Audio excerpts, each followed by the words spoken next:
오늘 함께 보실 본문은 이삭이 야곱과 에서와 야곱에게 축복하는 유명한 본문입니다. 일반적으로 교회를 조금 다니셨다면 이 이야기를 잘 아실 거라 믿습니다. 이삭은 아버지입니다. 그리고 에서와 야곱은 쌍둥이입니다. 형은 에서입니다. 동생은 야곱입니다. 아버지 이삭은 첫째 에서를 참 좋아했습니다. 그래서 장자의 축복도 에서에게 하려고 했습니다. 아니 실제로 이삭은 에서인 줄 알고 축복을 했습니다. 그런데 작은 아들 야곱에게 속아서 야곱이 그 축복을 훔쳐받게 되었습니다. 이게 우리가 알고 있는 이 본문의 이야기입니다. 제가 개인적으로는 창세기를 참 좋아하는데 이전까지는 이 본문에 대해서 묵상할 때는 묵상의 초점이 야곱을 초점으로 많이 묵상을 했었습니다. 야곱을 볼 때마다 야곱은 이름값을 정말 하는구나. 복을 받기 위해서 수단과 방법을 가리지 않는구나. 야곱의 기다리지 못하는 믿음의 태도를 중심으로 많이 묵상을 했었는데 이 말씀을 보는데 이번에는 축복을 빼앗아 받는 입장이 아니라 축복을 하는 입장 이삭의 관점에서 이 말씀을 묵상하게 되었습니다. 이삭 입장에서 이 본문을 보게 된 계기가 있다면 히브리서 11장을 읽는 중에 11장 20절에 믿음으로 이삭은 장차 있을 일에 대하여 야곱과 에서에게 축복하였으며, 히브리서 이 11장은 믿음의 사람들에 대해서 줄줄이 이렇게 나열을 하면서 믿음의 사람들을 소개하고 있는 장입니다. 그래서 믿음장이라고도 합니다. 그 중에 이삭의 이름도 등장하고 있습니다.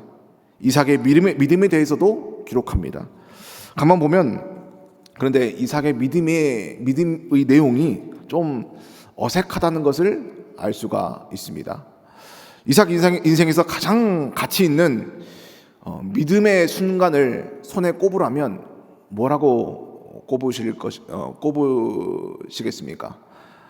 제 생각에는 아마도 모리아 산 위에서 아버지 아브라함이 자신을 죽이려고 칼을 번쩍 들어 올렸을 때, 그리고 내리치려고 할 때, 그때 이삭이 반항했다는 기록이 없습니다. 젊은 이삭이 얼마든지 그 아버지에게 반항할 수 있었습니다. 칼이 눈앞에서 떨어지는데 자기 목숨 지키려고 뭘 못하겠습니까? 그런데 목숨까지 내놓았던 그 순간도 있는데, 그런데 그 장면이 믿음의 장면으로 등장하지 않고 오늘 이 본문이 이삭의 믿음의 장면으로 히브리서는 기록하고 있다는 사실입니다. 오히려 저는 아버지가 칼을 내리치려고 했던 그 순간이 훨씬 더 믿음의 큰 장면 아닌가라고 좀 생각을 했습니다. 오늘날로 말하면 순교의 각오까지 했던 이삭, 정말 순교 직전까지 갔던 이삭, 그 믿음만큼 큰 믿음이 어디 있겠습니까? 그래서 히브리서 11장 20절이 제 생각에는 이렇게 기록이 되어야 될 것 같습니다. 믿음으로 이삭은 제단 위에서 순종함으로 그의 아버지와 여호와 이레의 복을 누렸으며, 이삭 인생의 가장 믿음의 순간, 그 순간이 있다면 바로 이렇게 기록되어야 될 것 같습니다. 그런데 성경의 관점은, 하나님의 관점은 좀 다르다고 하십니다. 하나님이 보실 때 이삭의 인생에서 최고의 믿음의 장면은 에서와 야곱에게 축복한 장면이라고 합니다. 히브리서 11장 20절 다시 한번 제가 읽겠습니다. 믿음으로 이삭은 장차 있을 일에 대하여 야곱과 에서에게 축복하였으며 라고 기록합니다. 좀 이상하게 들리지 않으십니까? 대체 왜 이 장면이 믿음의 장면이 되겠습니까? 히브리서는 특히 아무 장면이나 믿음의 장면으로, 내용으로 기록하지 않습니다. 그 믿음의 사람들 인생에서 가장 믿음이 돋보였던 순간을 기록하고 있습니다. 최고의 믿음의 장면. 그러니까 예를 들어 아벨은 그의 인생에서 제일 중요했던 믿음의 순간은 예배하는 순간이었습니다. 아벨의 예배. 하나님이 보실 때 아벨의 인생에서 가장 돋보이는, 믿음이 돋보이던 순간은 그 예배의 순간이었다. 그래서 믿음으로 아벨은 하나님께 예배를 드렸다, 이렇게 나오고 있는데, 또 노아는 보이지 않는 일에 경고하심을 받아 경외함으로 방주를 준비한 게 노아 인생에 있어서 최고의 믿음의 순간이었다고 히브리서는 기록하고 있습니다. 그럼 마찬가지로 이삭의 인생에서 가장 믿음을 보인 순간은 아들들에게 믿음의 축복을 했던 사건이라고 합니다. 저는 이 대목에서 그럼 이게 정말 중요하다면 두 가지를 알 수 있었습니다. 첫 번째는 하나님께서는 믿음이 전달되는 순간을 전 세대에서 이후 세대로 전달되는 그 순간을 아주 중요하게 생각하시는구나. 제단 위에서 순교를 각오한 그 순간보다 어쩌면 그 이상으로 더 중요하게 생각하실 수도 있는 게 이 믿음이 전달되는 순간이구나. 그런 이 묵상을 하게 되었습니다. 부모의 신앙이 자녀에게 전달되는 것, 전수되는 것 굉장히 중요합니다. 이전 세대의 신앙이 다음 세대로 전수되는 것 정말 중요합니다. 이전 세대가 받았던 하나님의 복이 믿음으로 읽은 그 믿음의 터전이 우리 다음 세대로 전달되는 건 정말 하나님이 보시기에는 정말 중요한 장면이라는 사실입니다. 우리가 나라와 민족을 위해서, 교회를 위해서 그래서 기도해야 할 줄 믿습니다. 하나님 앞에서 우리가 열심히 헌신하고 그동안 놀랍게 하나님을 경험하고 이제 믿음을 전수를 해야 되는 단계인데, 지금까지 열심히 뛰어왔는데 바통을 넘기니까 그 다음 주자가 역주행을 하는 거예요. 우리 세대에서 놀랍게 체험하고 놀랍게 은혜 받고 놀랍게 부흥했는데 다 거기까지만, 그 사람까지만, 그 세대까지만, 그 다음이 끊긴다면 어떻게 되겠습니까? 그만큼 하나님이 슬퍼하실 일이 있겠습니까? 우리 신앙이 다음 세대에게, 우리들의 자녀들에게 잘 전달되어야 될 줄 믿습니다. 그것만 잘 되면 하나님은 그 사람 믿음의 사람이라고 인정해 주시는 것 같습니다. 성경에 이런 표현이 자주 등장합니다. 아브라함의 하나님, 이삭의 하나님, 야곱의 하나님이라고 합니다. 이 표현이 되게 익숙하지만 사실 따져보자면 공평하지는 않은 것 같습니다. 창세기에 보면 유독 이삭에 대한 기록은 짧습니다. 딱 3장이 나옵니다. 아브라함에 대해서는 대략 12장 정도가 할애되고 있습니다. 50장 중에서요. 그리고 야곱은 8장 정도가 기록이 되고 있습니다. 그리고 그 아들 요셉에 대해서는 또 13장 정도가 할애되고 있습니다. 그런데 이삭은 딱 3장밖에 등장하지 않습니다. 그것도 본인 이야기가 아니라 리브가 이야기로 또 많이 할애가 되고 있습니다. 또 그런데 아이러니한 것은 실제 수명은 이삭이 가장 오래 살았습니다. 아브라함 175세까지 살았습니다. 야곱은 147세까지 살았습니다. 요셉은 110세에 장사되었다고 합니다. 그런데 가장 기록이 짧았던 이삭은 무려 180세까지 살았습니다. 살기는 제일 많이 살았는데 기록은 제일 적게 되었습니다. 그러니까 이 비중으로만 본다면 아브라함과 야곱과 요셉의 하나님이 이렇게 해야 될 것 같은데, 성경은 아브라함과 이삭과 야곱의 하나님이라고 기록하고 말씀하고 있습니다. 신앙 전수를 잘 했더니, 제대로 했더니 하나님이 그 사람 참 크게 평가하셨습니다. 그런데 정말 중요한 표현이 있습니다. 이삭이 단순히 한 건 별로 없는데 신앙 교육에 은사가 있어서 전수를 잘했다, 이런 의미가 아닙니다. 이삭이 하나님을 믿는 믿음과 복을 그 다음 세대에 어떻게 전달했냐면, 전달한 방법이 딱 하나 있다고 합니다. 맨 첫 줄에 나오죠. 뭘로요? 믿음으로 전수했습니다. 성도님들, 신앙을 전달하는 것, 하나님이 내게 주신 복을 그들에게 전하는 것도 믿음이 있어야 된대요. 뭐 다른 것 찾지 말라, 믿음으로 해야 된다. 반대로 말하면 믿음이 없으면 신앙 전수를 제대로 못할 거라는 말이 되기도 합니다. 우리가 신앙 전수를 잘하는 믿음이 있으시길 원합니다. 신앙의 바통을 제대로 넘겨주는 믿음, 그 믿음이 있으시길 바랍니다. 그게 첫 번째였습니다. 하나님은 신앙 선수를 참 중요하게 생각하시는 것으로 보인다. 자, 두 번째는 아무리 그래도 여기까지 생각해도 그래도 이 장면이 이삭 인생에서 가장 중요한 믿음의 순간이라는 말이 사실 그래도 잘 납득이 되지 않습니다. 공감이 되지 않습니다. 신앙을 전수하는 그 장면에서 하필 불미스러운 사건이 생긴 것으로 보이기 때문입니다. 야곱이 아버지를 속여서 축복 기도를 훔쳐서 받습니다.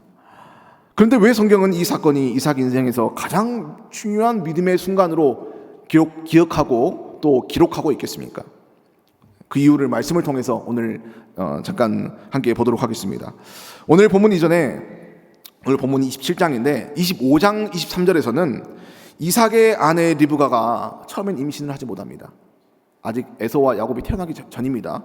임신을 못하다가 하나님께 구함으로 임신을 하게 됩니다. 그런데 태중에 쌍둥이가 있었습니다. 그런데 애들이 뱃속에서 싸우는 겁니다. 그 쌍둥이를 미리 아시는 하나님께서 그 부모에게 이렇게 말씀하셨습니다. 여호와께서 그에게 이르시되 두 국민이 내 태에 있구나. 두 민족이 내 복중에서 나누이리라. 이 민족이 저 족속보다 강하겠고 큰 자가 어린 자를 섬기리라 하셨더라. 큰 자가 어린 자를 섬길 거야. 그러니까 둘째가 장자가 될 거야. 그 말씀을 복중에서 이미 하셨습니다.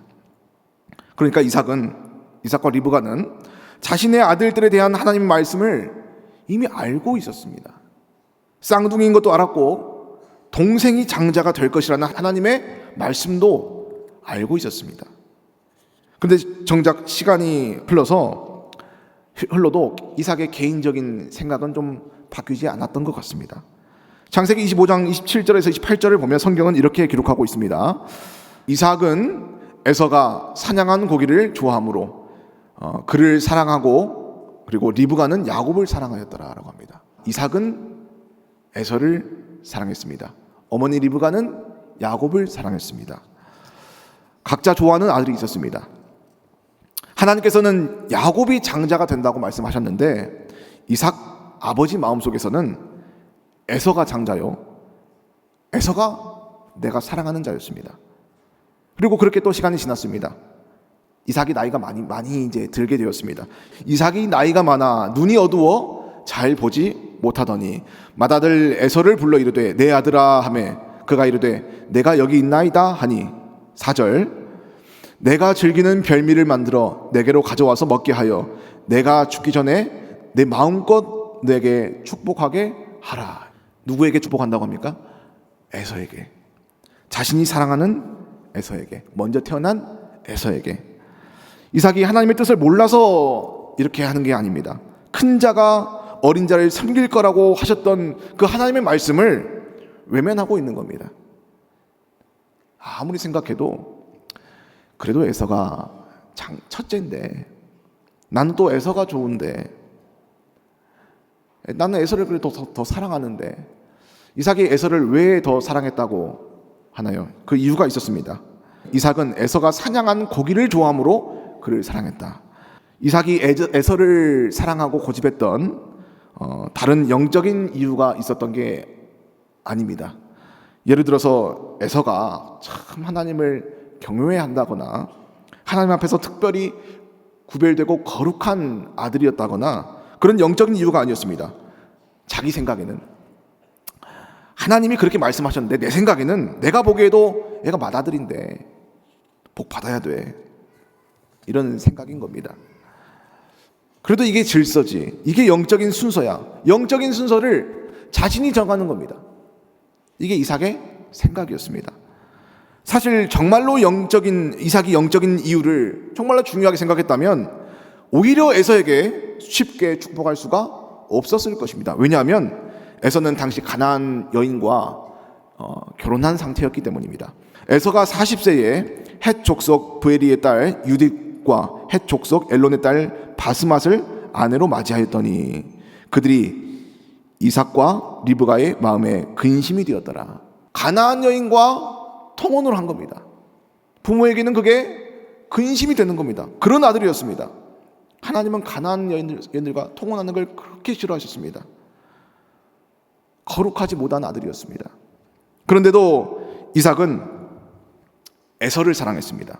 영적인 문제가 좀 있어도 그래도 에서가 맞아, 내가 좋아해. 육적으로 에서가 마음에 들거든요. 이게 이삭의 판단이었습니다. 그런데 아내 리브가가 이삭과 에서의 대화를 엿듣고 몰래 야곱에게 말하지요. 가서 변장을 하고 가서 아버지의 축복을 받아내거라. 그래서 야곱은 아버지 이삭을 속이고 축복 기도를 훔쳐서 받습니다. 이삭이 야곱에게 축복하기를 마침에 야곱이 그의 아버지 이삭 앞에서 나가자 곧 그의 형 에서가 사냥하여 돌아온지라. 에서가 사냥에 나갔다가 돌아왔습니다. 이제 나에게 축복을 해달라고 합니다. 방금 축복했는데 방금 나간 애는 누구야? 당황한 거죠. 얼마나 당황했겠습니까? 그때 성경이 기록된 이삭의 반응을 한번 자세히 살펴보시기 바랍니다. 이삭이 심히 크게 떨며 이르되 그러면 사냥한 고기를 내게 가져온 자가 누구냐? 내가 오기 전에 내가 다 먹고 그를 위하여 축복하였은즉 그가 반드시 복을 받을 것이니라. 그가 심히 떨며 말했다고 합니다. 덜덜덜 떨었다는 거예요. 덜덜덜. 그리고 에서도 그 말을 듣고 아버지 앞에서 소리를 지르면서 분개를 합니다. 나에게도 축복해 달라고. 그래서 성도님들, 이삭이 왜 심히 떨었다고 생각하십니까? 분명히 성경은 이 이삭의 반응에 의미가 있게 이 반응을 기록하고 있습니다. 이삭이 심히 떨었다고 합니다. 화가 치밀어서 떨었을까요? 분노에. 만약 화가 나서 벌벌 떤 거라면 이삭이 어떻게 말해야 되겠습니까? 당장 그 야곱 잡아오라, 그렇게 말했을 것입니다. 그리고 잡아와서 추궁을 했을 것입니다. 감히 아버지를 속이고 형을 속이고 눈앞도 잘 안 보이는 아버지를 조롱한 그 둘째 아들 야곱에게 분개를 해야 합니다. 그런데 이삭은 야곱을 찾지 않습니다. 심히 떨면서 내가 이미 축복을 했는데 그 말만 되풀이합니다. 내가 뭘 할 수 있겠냐고. 이삭이 에서에게 대답하여 이르되 내가 그를 너의 주로 세우고 그의 모든 형제를 내가 그에게 종으로 주었으며 곡식과 포도주를 그에게 주었으니 내 아들아 내가 너에게 무엇을 할 수 있으랴 라고 합니다. 그 말을 듣고 에서가 나에게도 축복을 해달라고, 왜 나에게는 또 해주지 않냐고, 또 할 수 있지 않냐고 하면서 막 이렇게 소리를 칩니다. 38절입니다. 내 아버지여, 아버지가 빌 복이 이 하나뿐이리까 내 아버지여 내게도 축복하소서, 내게도 그리하소서 하고 소리를 높여 울었다고 합니다. 울었다고. 이삭 입장에서 에서를 사랑합니다. 내 사랑하는 에서가 분개하며 소리 높여 울고 있습니다. 나에게도 해달라고. 에서가 볼 때는 축복해 주지 않는 아버지가 이해되지 않습니다.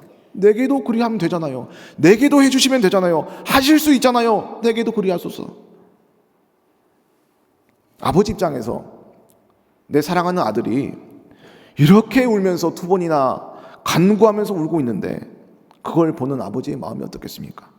뭐라도 좋은 말을 해줄 수 있습니다. 야곱 불러다가 추궁도 하고 속풀이라도 해야 되지 않겠습니까? 너 왜 그랬어?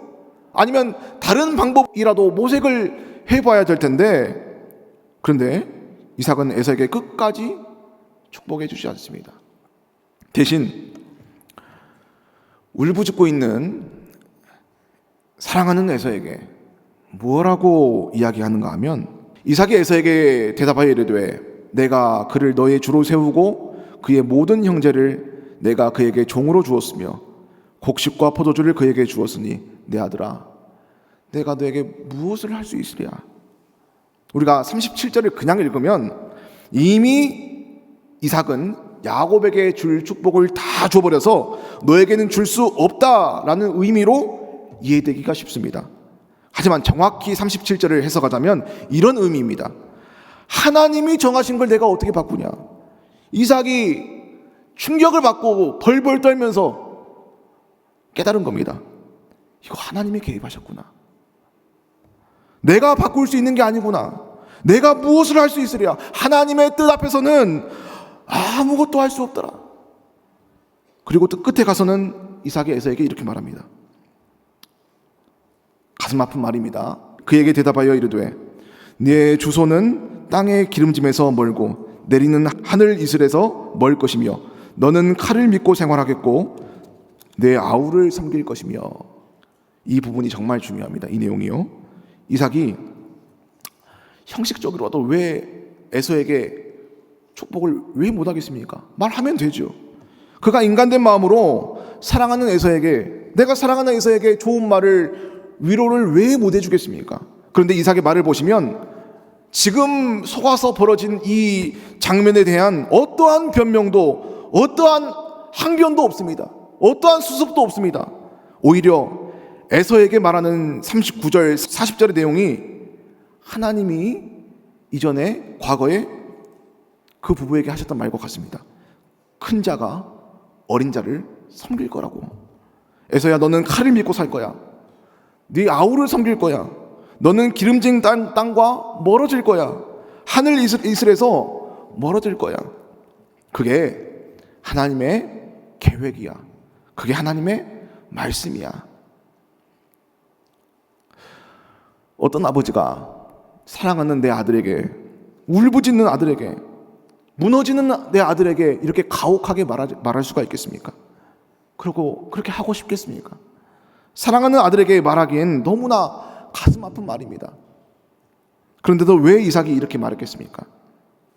이삭이 심히 떨면서 깨달은 겁니다. 내가 내 뜻대로, 내가 생각하기 옳은 대로 에서를 축복하려고 했는데 그게 좀 영적으로 문제가 있다고 하더라도 내가 사랑하니까, 그래도 애가 첫째니까, 그게 상식이니까, 그게 전통이니까 축복하려고 했는데 하나님이 오늘 하나님의 뜻대로 나에게 행하셨구나. 내가 너에게 어찌하겠느냐. 이거 어쩔 수가 없구나. 오히려 자신이 하나님의 뜻에 어긋나는 행동을 했다는 것을 이삭이 깨달았습니다. 그래서 그가 심히 벌벌 떨었습니다. 이삭과 아주 비슷한 경험을 한 사람이 또 있습니다. 욥입니다. 욥이 하나님에 대해서 이렇게 고백하는 장면이 있습니다. 욥기 23장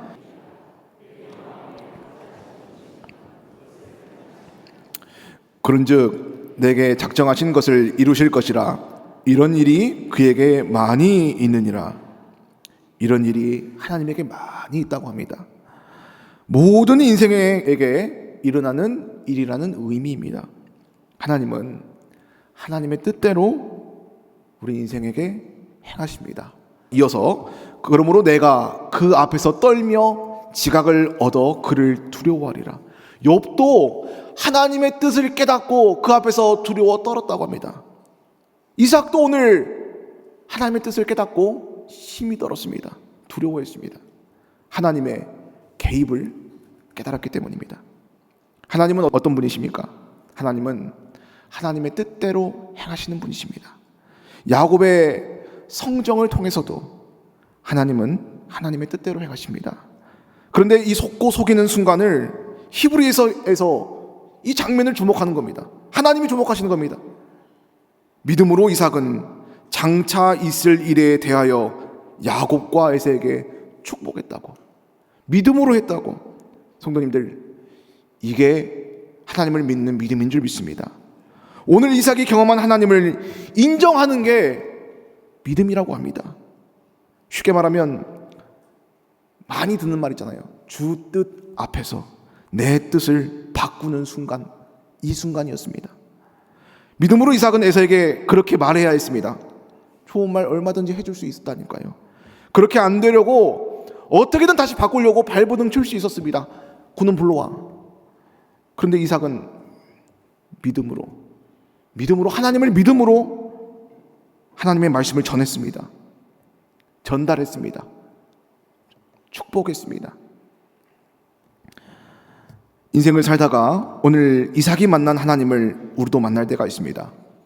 내 마음대로 안 되는 겁니다.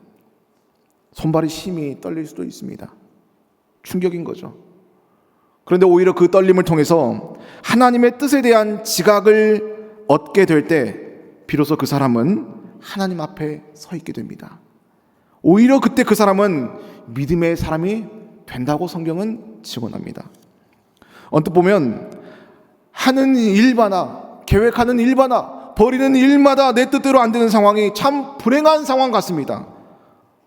생각해 보면 오늘 이삭 얼마나 불쌍합니까? 얼마나 안 됐습니까?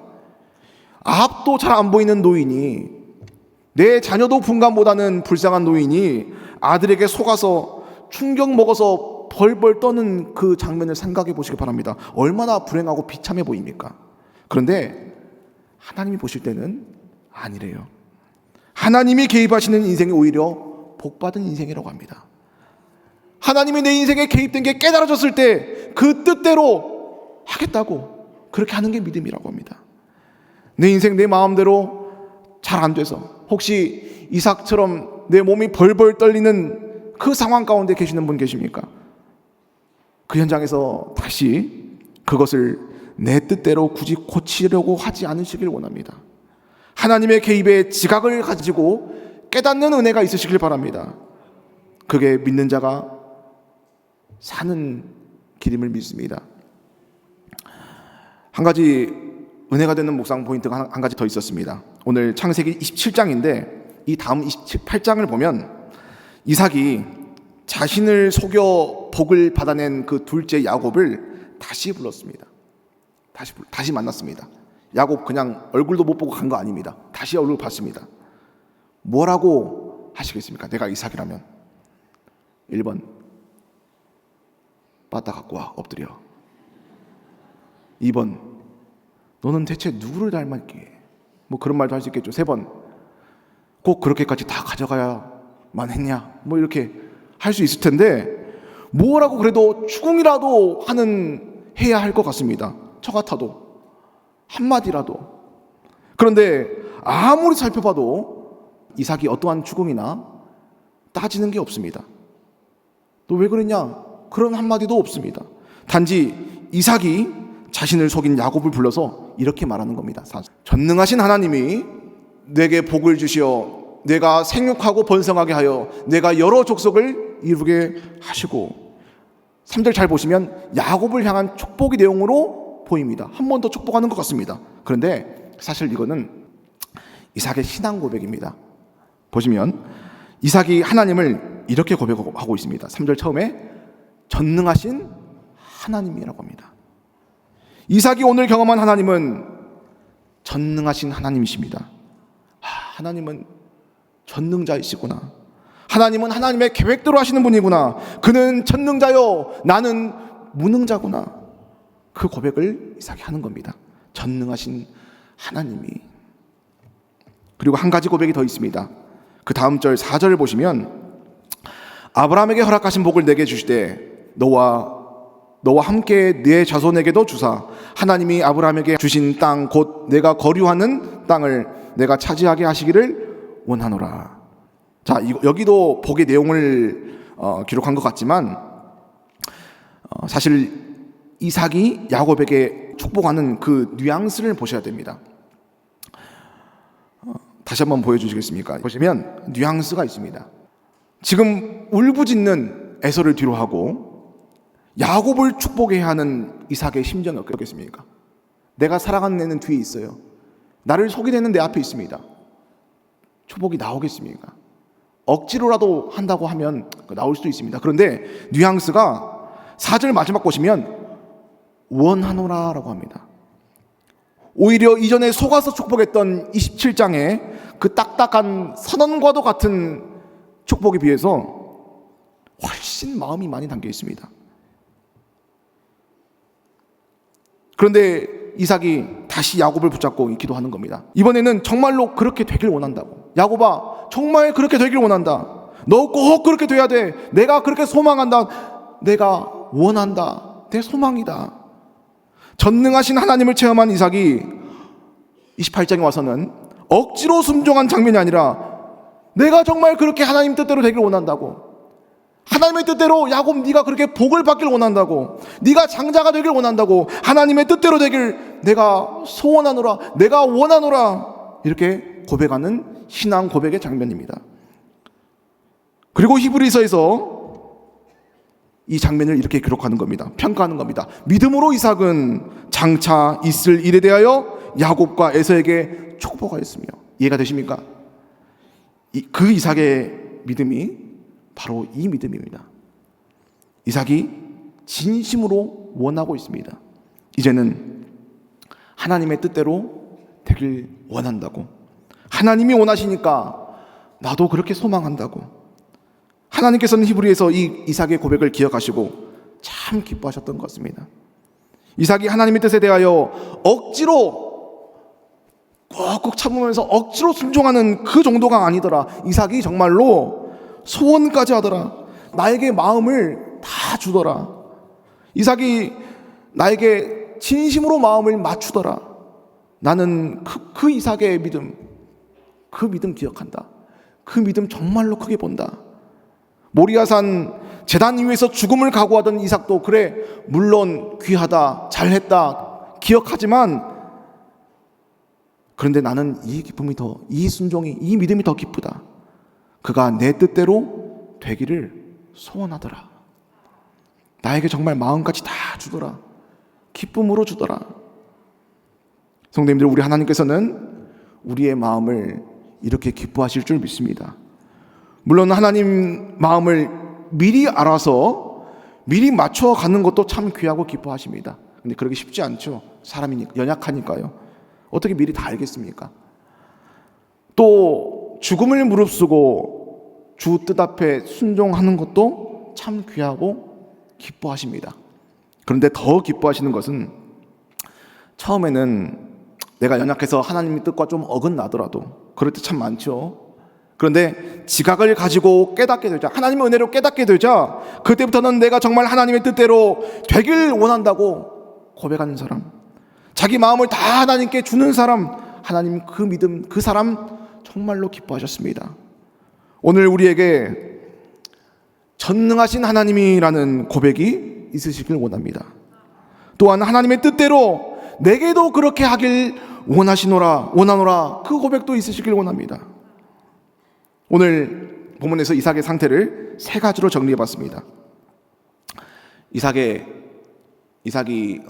소가 넘어가서 그가 이제 어떻게 반응한지 세 가지로 제가 정리를 해봤습니다. 27장 33절에는 이삭이 심히 크게 떨며, 처음엔 심히 크게 떨었습니다. 충격으로. 37절에 가서는 이렇게 말합니다. 내가 무엇을 할 수 있으랴.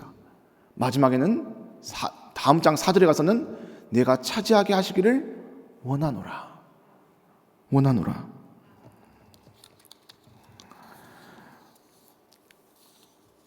이 세 단계의 이삭의 변화가 저는 말씀을 준비하면서 참 은혜가 되었습니다. 한마디로 대체 하나님을 사랑해야 된다, 사랑하라. 다윗이 사랑했다. 그 사랑이 대체 뭔가 누가 묻는다면 바로 이런 게 아닐까. 나도 하나님의 뜻대로 되길 정말 원한다고. 내가 하나님의 뜻을 사모한다고, 사랑한다고, 하나님의 뜻대로 되는 게 정말로 기쁘다고. 신명기 6장 5절에 이렇게 기록합니다. 너는 마음을 다하고 뜻을 다하고 힘을 다하여 내 하나님 여호와를 사랑하라. 여기서도 하나님을 사랑하는 것을 세 가지로 말하고 있습니다. 마음을 다해야 된다, 뜻을 다해야 된다, 힘을 다해야 한다. 오늘 이삭이 야곱에게 마음을 다하고 뜻을 다하고 힘을 다하여 그렇게 했습니다. 믿음으로 이삭은 그렇게 했습니다. 우리가 하나님 사랑을 이렇게 믿음으로 하길 원합니다. 마음을 다하고 뜻을 다하고 힘을 다하여 주 여호와 하나님을 기쁨으로 섬기시는 저와 우리 모든 성도님 되시길 주의 이름으로 축원합니다. 기도하겠습니다. 전능하신 하나님 아버지, 창세기 27장 이삭이 경험한 하나님에 대해서 주신 말씀을 함께 들었습니다. 실수로 보이나 실수가 아니며 우연으로 보이나 우연이 아닌 현장 가운데 전능자의 이름으로 역사하신 이삭의 하나님이 나의 하나님으로 믿어지며 나의 주권자로 믿어지는 은혜를 허락하여 주시옵소서. 하나님이 내 인생에 하시고자 하는 모든 일들이 밝게 깨달아지는 지각을 얻게 하시고 하나님의 뜻 앞에 나도 그 뜻대로 되길 간절히 원한다는 소망과 믿음 또한 허락하여 주시옵소서. 능력이 많으신 우리 주 예수 그리스도 이름으로 기도하옵나이다. 아멘.